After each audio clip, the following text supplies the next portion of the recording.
আপনি নতুন হসপিটালে যাবেন, গিয়ে বসবেন, গিয়ে বসে বলবেন আচ্ছা আপনি যে কোনো ডাক্তারের চেম্বারে যাবেন, ডাক্তারের চেম্বারে গিয়ে জিজ্ঞাসা করবেন যে আচ্ছা দাদা আপনারা নিরামিষাশী কজন আছেন?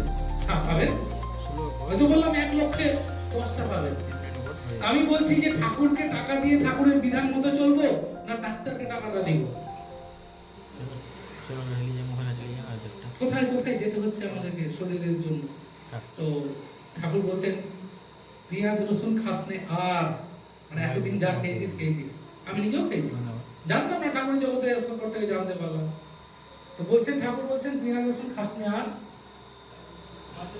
মাছ মাংস খাস নে, আর পেঁয়াজ রসুন মাদক ছাড়। মাদক মানেটা কি?